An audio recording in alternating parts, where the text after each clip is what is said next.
Chapter 8. After an early autumn, which destroyed some of the crops, a severe winter set in. First it snowed for many days. The people knew their weather and hastily stored food for themselves and their livestock, plugging any holes in their houses or barns with straw, and secured the chimneys and thatched roofs against the harsh winds. Then the frost came, freezing everything solid under the snow. No one wanted to keep me. Food was scarce, and every mouth was a burden to feed. Besides, there was no work for me to do. One could not even clear manure out of the barns, which were banked up to the eaves by snow. People shared their shelter with hens, calves, rabbits, pigs, goats, and horses, men and animals warming each other with the heat of their bodies, but there was no room for me. Winter did not loosen its grip. The heavy sky, filled with leaden clouds, seemed to weigh down on the thatched roofs. Sometimes a cloud darker than the others raced over like a balloon, trailing behind it a mournful shadow that stalked it as evil spirits stalk a sinner. People breathed peepholes onto the ice-frost windows. When they saw the sinister shadows swept across the village, they made the sign of the cross and mumbled prayers. It was obvious that the devil was riding over the countryside on the dark cloud, and as long as it was there, one could expect only the worst. Wrapped in old rags, scraps of rabbit fur, and horse hides, I wandered from one village to another, warmed only by the heat of the comet that I made from a can I found on the railway track. I carried on my back a sack full of fuel, which I anxiously replenished at every opportunity. As soon as my sack grew lighter, I would go to the forest, break off branches, tear off some bark, and dig up peat and moss. When the sack was full, I continued on my way with a feeling of contentment and security, twirling my comet and delighting in its warmth. Food was not difficult to find. The endless snow kept people in their huts. I could safely dig my way into snow-bound barns to find the best potatoes and beetroots, which I later baked in my comet. Even when someone spied me from the window, a shapeless bundle of rags moving sluggishly through the snow, they took me for a wraith and only sent the dogs after me. The dogs were reluctant to leave their lairs in the warm huts, and waded slowly through the deep snow. When they finally reached me, I could easily scare them away with my glaring comet. Cold and tired, they returned to their huts with a perfunctory howl. I wore big wooden shoes, bound with long strips of cloth. The width of the footwear, coupled with my light weight, enabled me to move over snow quite well without sinking to my waist. Wrapped up to the eyes, I roamed the countryside freely, meeting no one but glowering ravens. I slept in the forest, burrowing into a hollow beneath tree roots with a snowdrift for a roof. I loaded the comet with damp peat and rotten leaves that warmed my dugout with a fragrant smoke. The fire lasted through the night, and I could sleep in peace. Finally, after a few weeks of milder winds, the snow began to thaw, and the peasants began to go outside. I had no choice. Well-rested dogs now roamed about the farmhouses, and I could steal food no more, and had to be on my guard every minute. I had to look for some remote village, safely distant from the German outposts.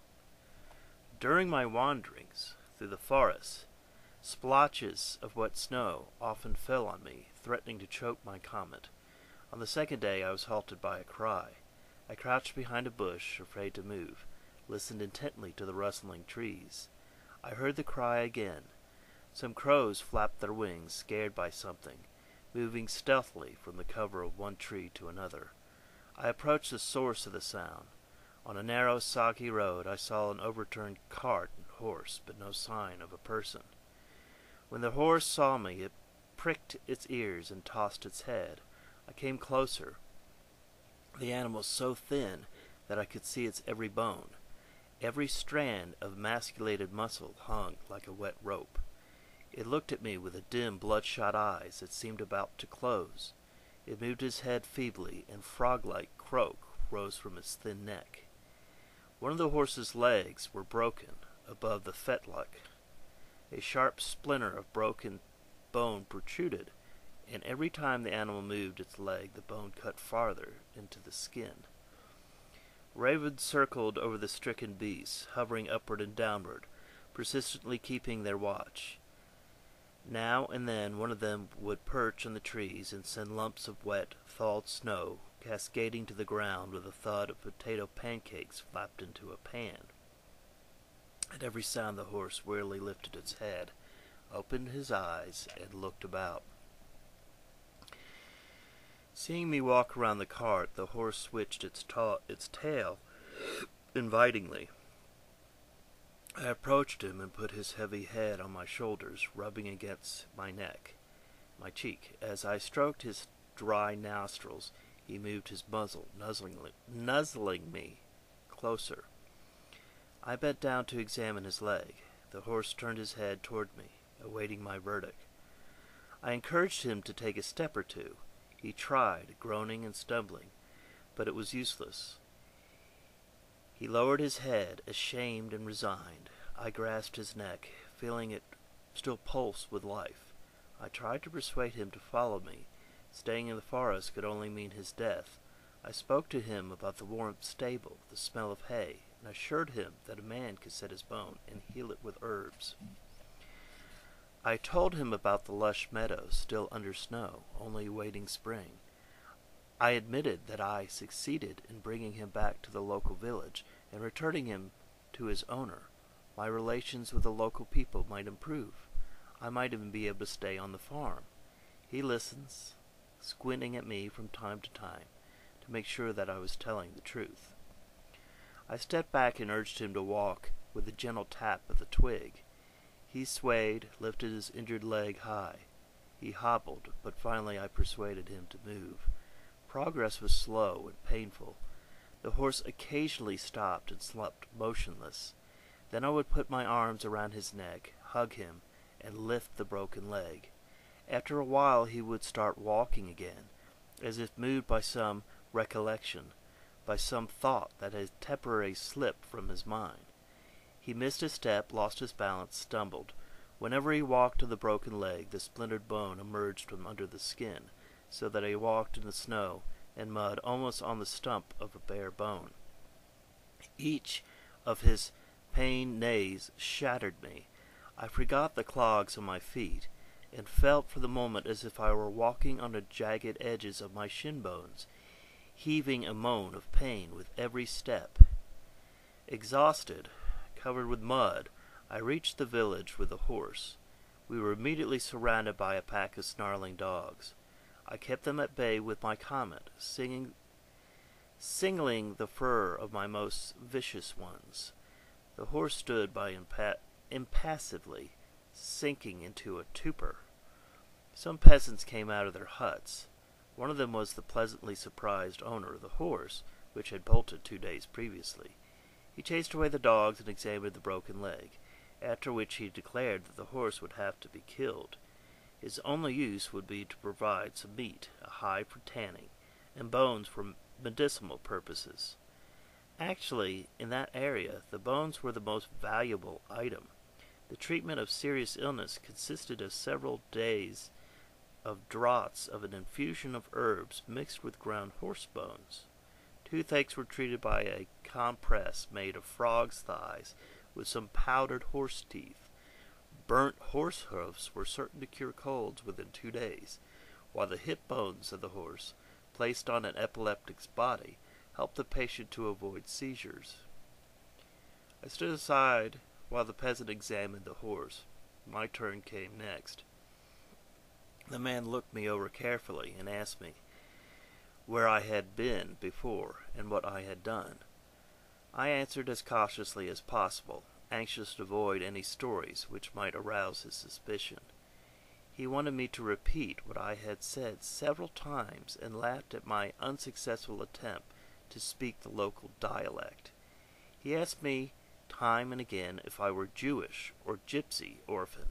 I swore on everything and everybody I could think of that I was a good Christian and an obedient worker. Other men were standing nearby, watching me critically. Nevertheless, the farmer decided to take me on his work hand in the yard and in the fields. I fell to my knees and kissed his feet, thanking him profusely. Next morning, the farmer took 2 big, strong horses out of his stable. He hitched them to a plow and drove them to the crippled horse, waiting patiently by the fence. When he threw a noose over the crippled horse's neck and tied the other end of the rope to the plow, the strong horse twitched its ears and looked with indifference at the victim. He breathed hard and twisted his neck, which was being squeezed by the tight rope. I stood by, wondering how I could save his life, how I could convince him that I had no idea that I would be bringing him back to the farm for this. When the farmer approached the horse to check the position of the noose, the cripple suddenly turned his head and licked the farmer's face. The man did not look at him, but gave him a powerful, open-handed slap in the muzzle. The horse turned away, hurt and humiliated. I wanted to throw myself at the farmer's feet and beg for the horse's life, but I caught the animal's reproachful look. He was staring straight at me. I remembered what would happen if a man or animal about to die counted the teeth of the person responsible for his death. I was afraid to utter a word as long as the horse was looking at me with that resigned, terrible look. I waited, but he would not drop his eyes from me. Suddenly the farmer spat on his hands, grabbed a knotted whip, and lashed the rumps of the 2 strong horses. They bolted forward violently. The rope grew taut, and the noose tightened on the neck of the condemned. Wheezing hoarsely, he was dragged down and fell like a fence blown over by the wind. They pulled him over the soft ground brutally for a few more paces. When the panting horse stopped, the farmer walked up to the victim and kicked him a few times in the neck and on the knees. The animal did not stir. The strong horses, sensing death, stamped their feet nervously, as though trying to avoid the stare of the wide-open dead eyes. I spent the rest of the day helping the farmer skin off the hide and cut up the carcass. Weeks went by, and the village left me alone. Some of the boys said occasionally that I should be delivered to the German headquarters, or the soldiers should be told about the gypsy bastard in the village. Women avoided me on the road, carefully turning away their heads so the children. The men looked me over in silence and casually spat in my direction. They were people of slow, deliberate speech, who measured their words carefully. Their custom required them to spare words at once spare salt, and loose tongue was regarded as a man's worst enemy. Fast talkers were taught devious and dishonest, obviously trained by Jewish or gypsy fortune-tellers.